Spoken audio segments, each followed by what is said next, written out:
Good day, everybody. Welcome to the Pits of Motorcast. It's your host, Dave.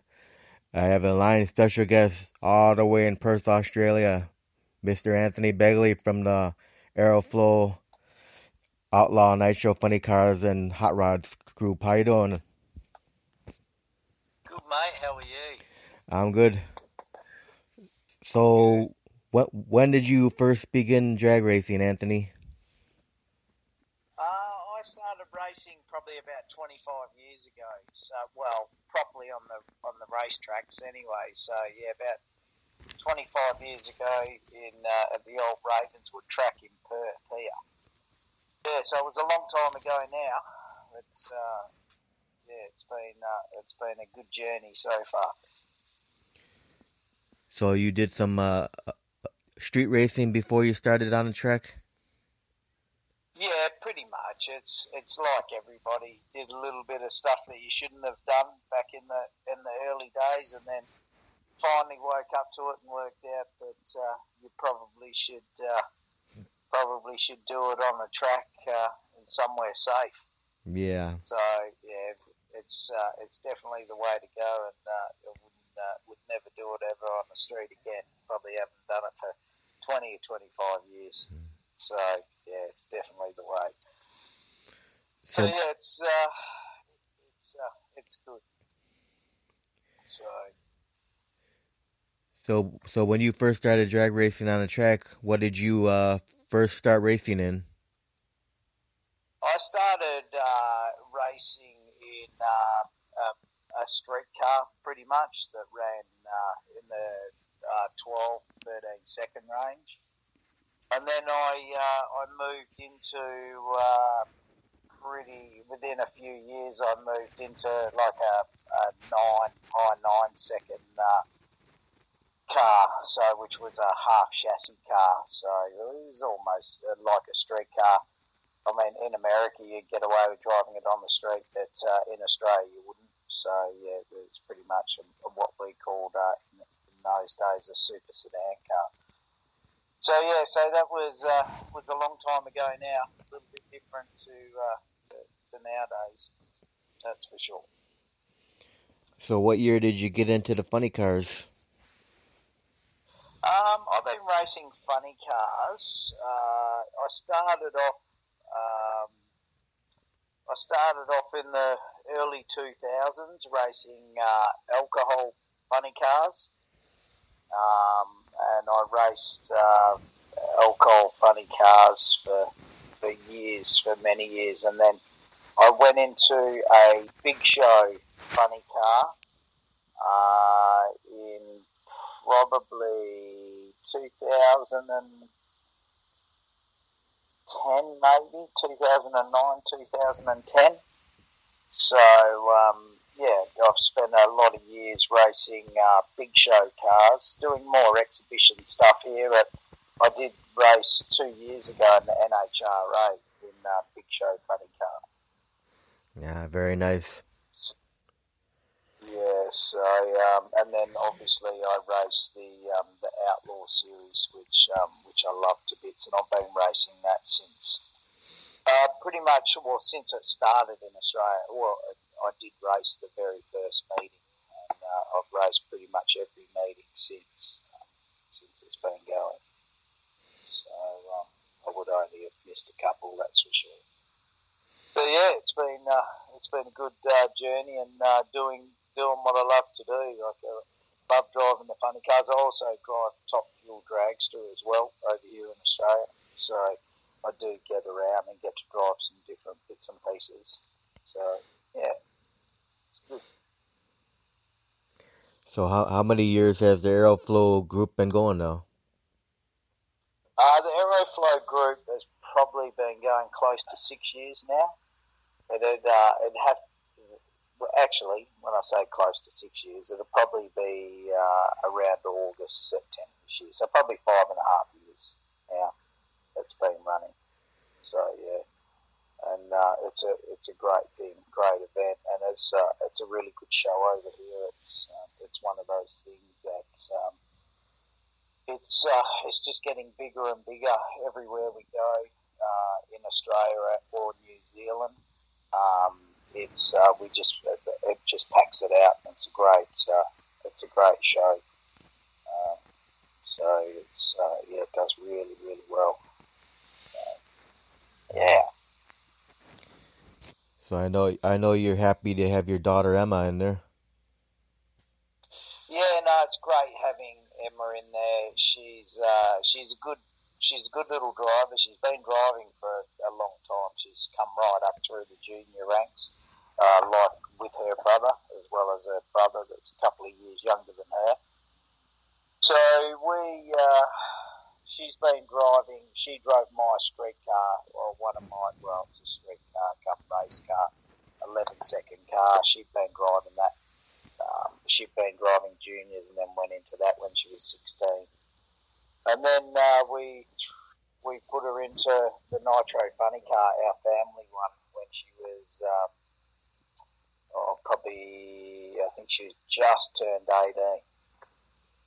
So so she's been driving those cars for probably a couple of years now. So she's been driving for Graham, who we both drive for, Graham Cowan, for probably about. I suppose I would have started testing the car probably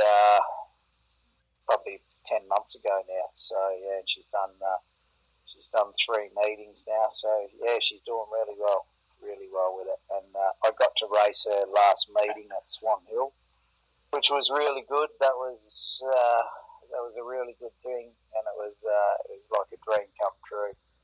And it was actually even better when I sort of looked over at half track and she had a nose in front of me. so she was actually beating me, which it was one of those things that I thought if she had beaten me, I'd never hear the end of it. But at the same time, it was exciting that she was in front of me at half track. So it was a really good feeling. Yeah, so it's good having her in there, and towards the end of this year, we've modified her car, the family car that she drove originally, for her younger brother to go in. So hopefully, in the next year or so, hopefully there'll be 3 of us driving in the same meeting, which would be even better. Oh yeah. It'd be really good.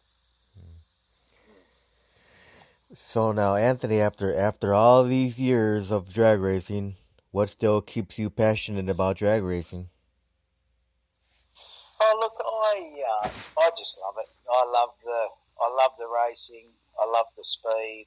I love the cars, and the camaraderie. You know, we got in all the fields that I race in. It's there's you make a lot of great friends out of it.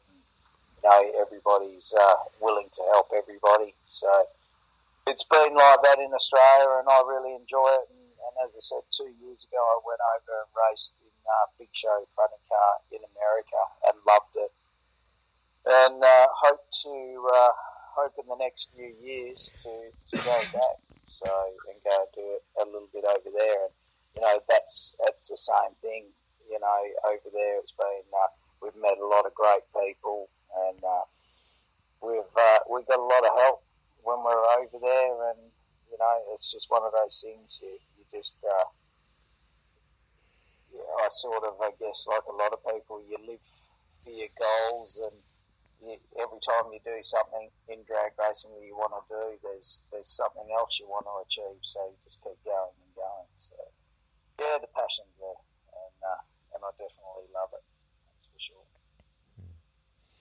Now, do you know Baz Young? Yes, I know Baz Young. So Baz Young had been over here. He's been over here quite a few times. Oh well, when I say he was obviously from Australia, it's living over there, but he was involved with Paul Shackleton over here. So I raced against him a few years ago, when he drove Paul Shackleton's car. So I think it was a Sydney event. And Paul Shackleton's a good mate of mine as well. So obviously him and Baz, that's where I originally met Baz. So he's a good guy. He's a good guy, and he loves his funny cars too. I know he's coming back to Australia to live, so maybe you'll be having some more races with him. Yeah. Oh, definitely, that'd be good. Hopefully, I know he loves his nostalgia funny cars, and he loves the funny cars. So more than likely, he would definitely be back involved with the Outlaw series for sure. Yeah. I didn't realise. When's he talking about coming back? Soon, sometime this year, I believe, because he's got to go back to Australia first. I don't know what the reason is, but he needs to go back to live there. But he's bringing the funny car with him, though, the Down Under Thunder funny car. Oh, cool. That'd be really good. It'd be good to see him back here. And I'm sure him and he'd have Paul Shackleton and that hook up down there for sure. So it'd be really good to see him down and racing against him. That'd be good. Yeah. So what was the experience like for you the first time to drive a Nitro funny car? Look, the first time I drove a Big Show Nitro funny car, it was the thing that I found was which was different to driving the alcohol cars or any of the other cars was when it launched. It felt like it launched really hard. And the other noticeable thing that I sort of found is once you got to half track, normally the alcohol cars start to sort of nose over a little bit.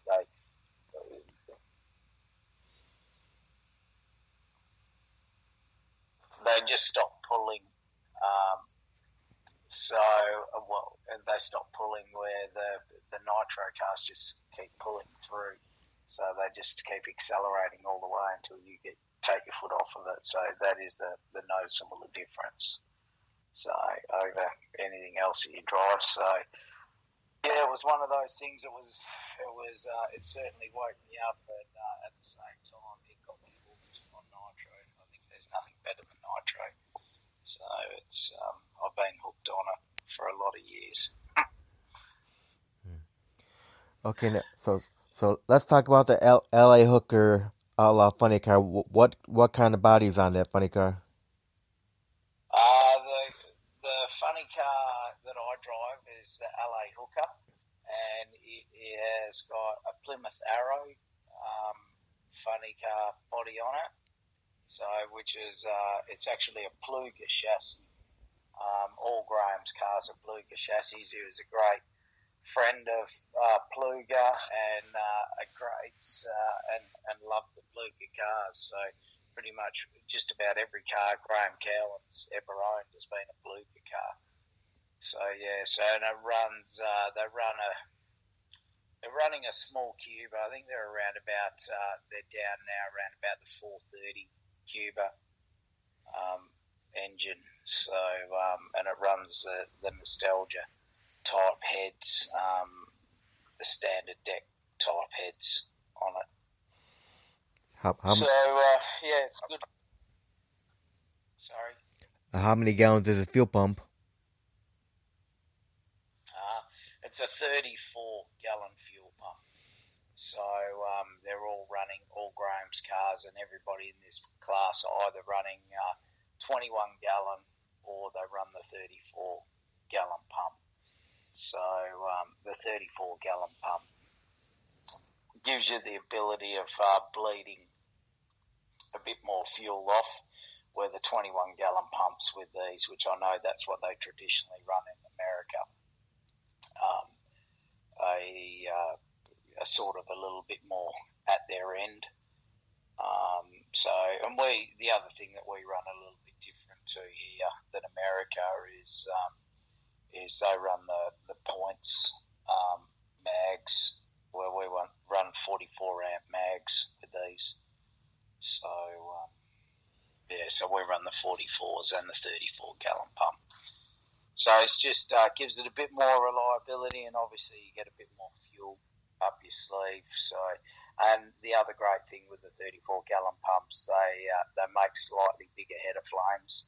So a lot of our racing we do is night racing, and we have header flames that sort of probably just at roof height on the cars. So it's a bit more than the 21-gallon. The 21 gallons only have like little flames out of the headers as they're going at night. So these things put on a bit more of a show, and a bit more closer to the big show cars as far as header flames go. Yeah, you get those flames like John Lawson and Joe Haas over here. Yeah. I know you've seen the videos of John Lawson's cars and on like YouTube or whatever. YouTube. Yeah. And look, a lot of those. I mean, we had with Emma's car in the early days, we were getting. And look, I don't know. We had the 21-gallon pump on her car. We were running it with a 44 amp mag. We seem to get bigger header flames with that. So some cars seem to get slightly bigger header flames. So you can still run the 21-gallon pump, and you seem to get to flames as well. So, but traditionally, most of them only have the 21-gallon pumps only seem to have the smaller header flames. So, yeah. Yep. Now, Aeroflow's got a big event going on this weekend, right? Yeah, it's actually over here in Perth. So it's they've got the hot rods or the altereds.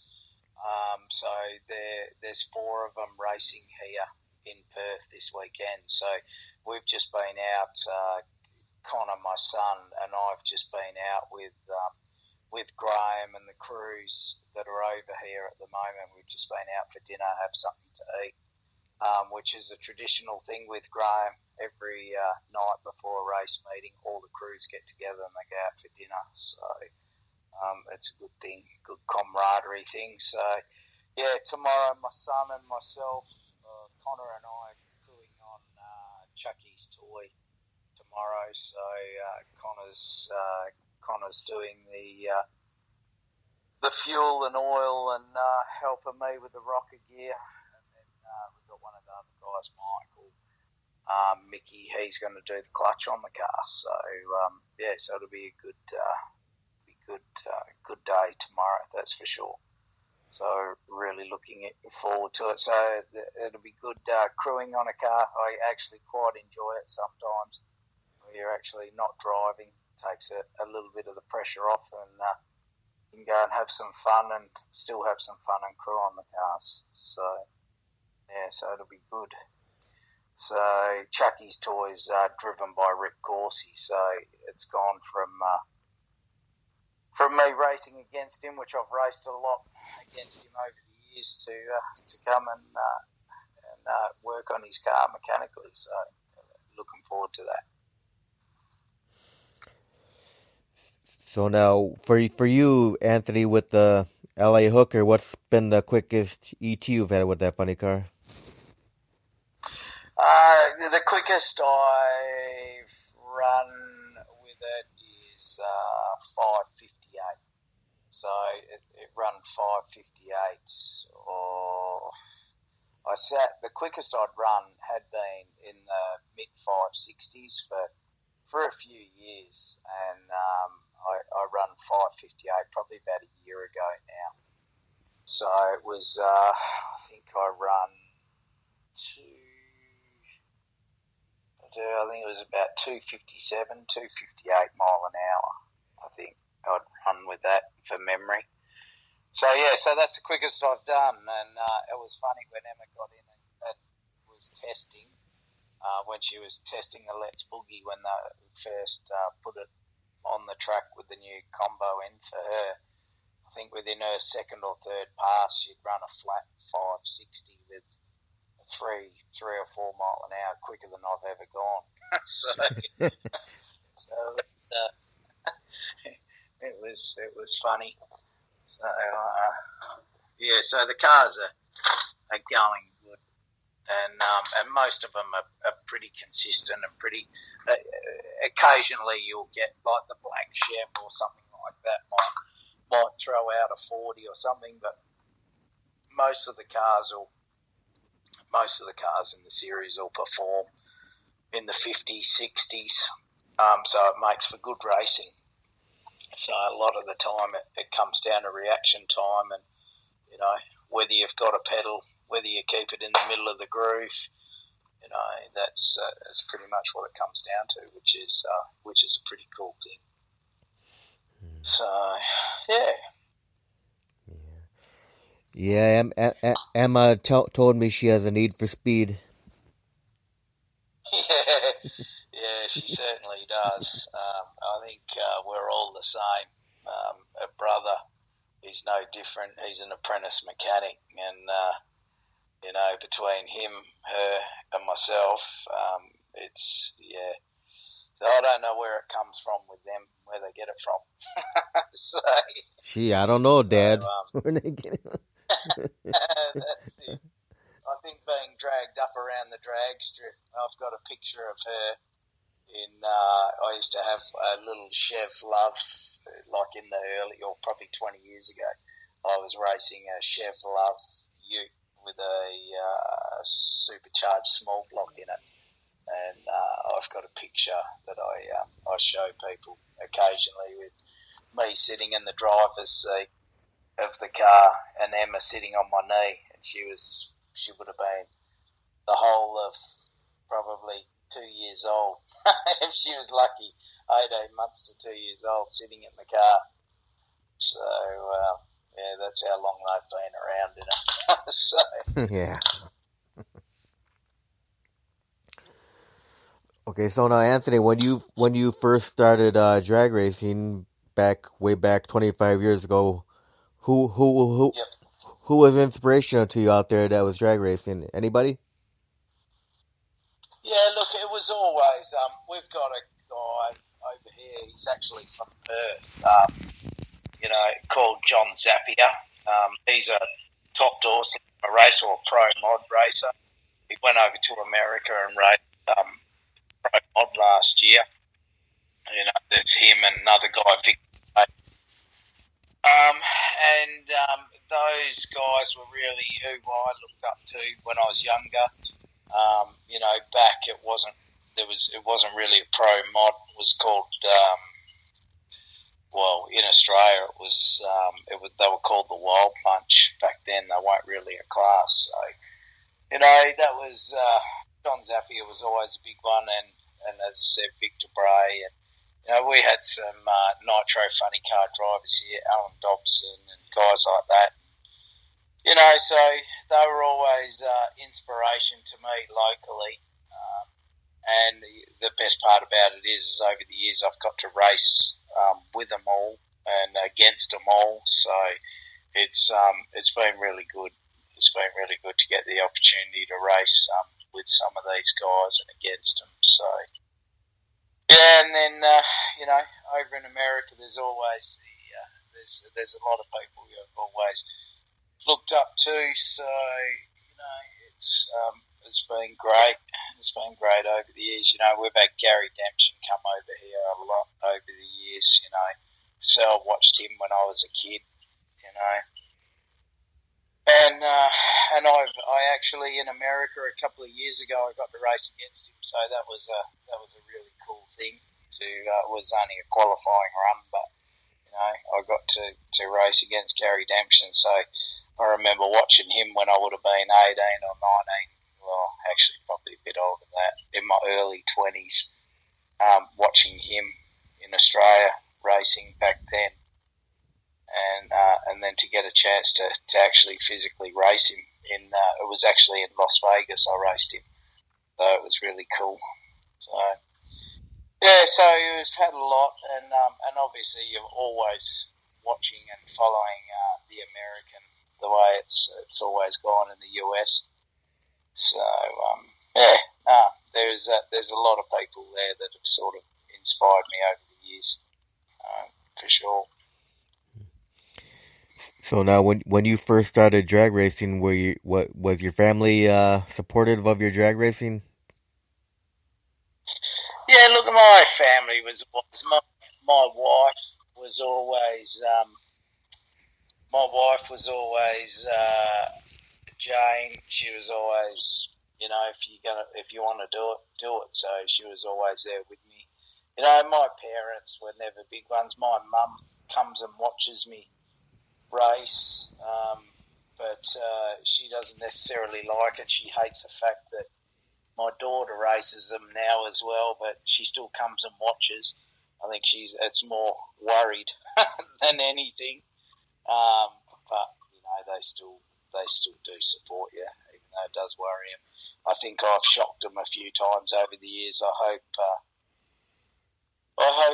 my kids never have to go through some of the accidents and fires and blow-ups and that I've had over the years. So, hopefully that'll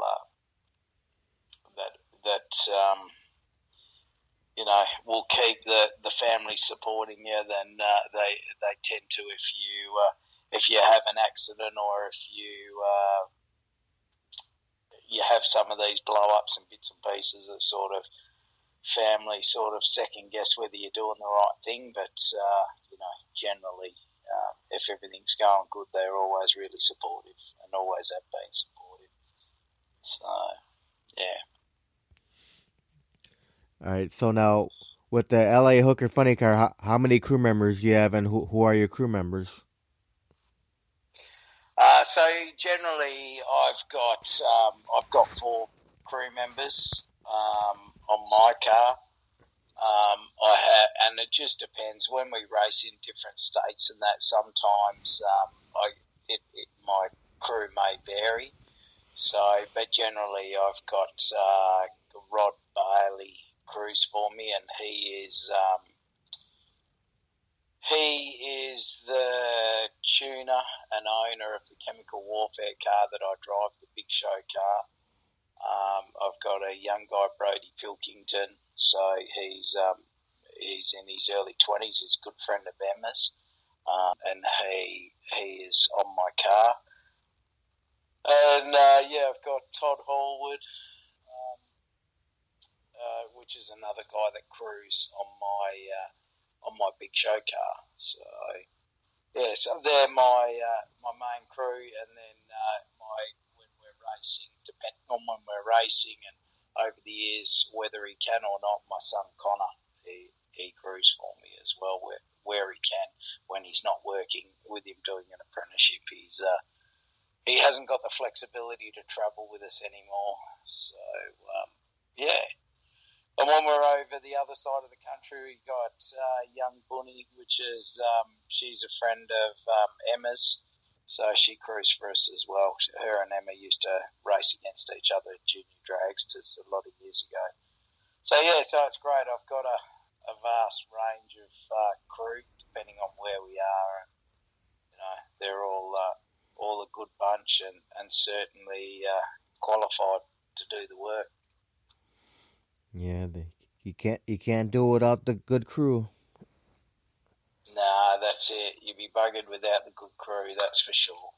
If you don't have a good crew, it's certainly hard to concentrate in a race car. So you need to be able to trust that you've got a good crew and trust that everything's right in the car. I've been down a track before where I've felt uneasy, where things haven't felt right. It never goes right. It's always in your mind that there's something not right, or so it never ends up being a good pass when you're unsure and you're second guessing.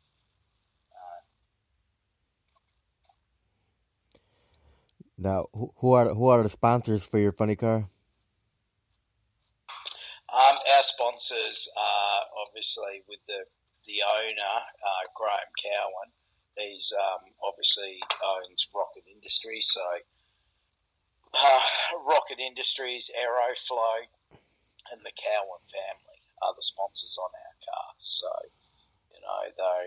they support it and own the car, and we certainly could never do it without them, that's for sure. So they're exact same. They sponsor Emma's car, obviously, as well. So sponsor it and own it.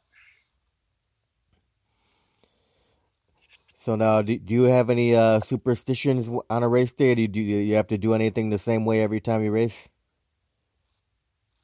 No, I'm not really a superstitious type person. So I don't have anything in particular. I used to be one that would never pack my parachutes.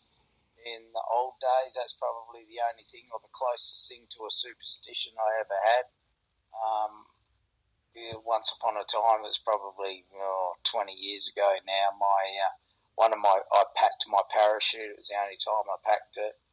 And I ended up, it didn't open, I ended up in the sand. So for a lot of years, I didn't pack my own parachute. It's probably 10 years ago, I decided I need to pack my parachute, and I've been packing it ever since. So that was probably the only thing that was closest to a superstition I had. Then it ended up changing when I had to pack my chutes, and now I pack my chutes all the time. Okay, so now what for you? What goes in the preparation? Pretend you were racing this weekend. How would you prepare for the weekend to get ready for the weekend of drag racing? Yeah, look, I'll ultimately always try and make sure you have good sleep and you eat properly coming into it. And then come race day, it's just making sure everything's right. We go over the car, we check everything. Our cars come out of the Aeroflow workshop, and the boys in there are skilled, and they're really particular. So our cars come out of the race shop prepared, 100% prepared. So, but you still go from my point of view and go through it with the crew on the day, and you'll basically go through the car, make sure everything's right as it should be. You go through. We'll sit in the car. I know Emma does it now, which is a lot like how I used to do it. You get in the car and you'll go through motions for half an hour at some point earlier in the day before all the fans come in.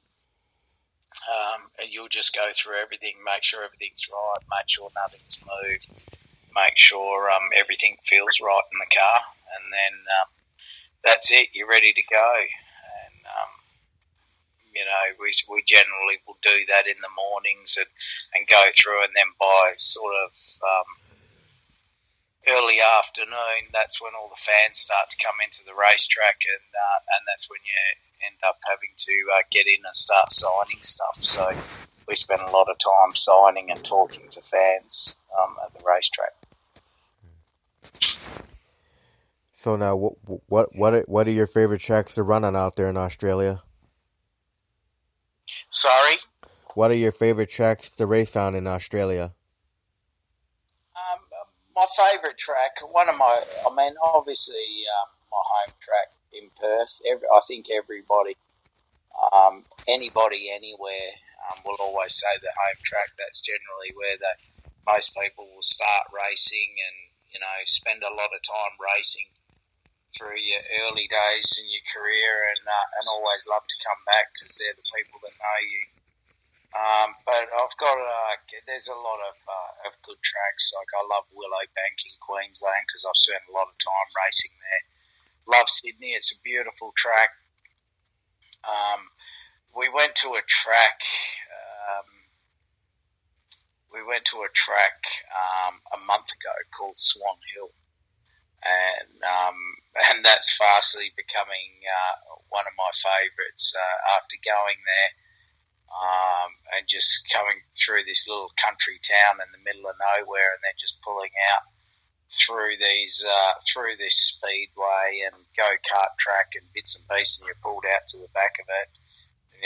You're a little bit like, I wonder, doesn't seem like there'd be much out here. And then you pull out, and there was this beautiful drag strip, and it was a magic drag strip. It was absolutely beautiful. It had 1,000 foot of concrete that was like dead flat. And I've never seen anything like it. It was, for a little country track like that, it was beautiful. But so we've got a lot of good tracks, but that's now after racing that one, and I've only ever raced it once. That would have to go up there in one of my favourites. But we've raced in some good ones. We've got ones up in Cairns, which is north of Queensland, and we've got one up in Darwin, which I love going to and love racing, and we're heading up there in July this year to race. So, but as I said, I'd have to say, Perth would be my favourite. Swan Hill would be up there, and just all the tracks in general. I do love going to. So, yeah. Okay, so what would you consider to be the milestones of your racing career so far? I have over the years. I got years ago in the alcohol days. I ended up third in Australian Championship, which I went into the last meeting winning. So we'd worked pretty hard that year in the funny car and gone to third. I've won a lot of good open meetings over the years, which I've really enjoyed. I've won a Western Nationals meeting in West Australia, which is the biggest meeting and probably one of the biggest meetings in Australia. I've had a runner-up in Top Fuel. I've not raced a lot in Top Fuel, but when I say I haven't raced a lot, I only really race it once a year, once or twice a year, and I've only been racing on and off for probably about 4 or 5 years. But in my early meetings in Top Fuel, I got runner-up at the Winter Nationals, which is the biggest event in Australia.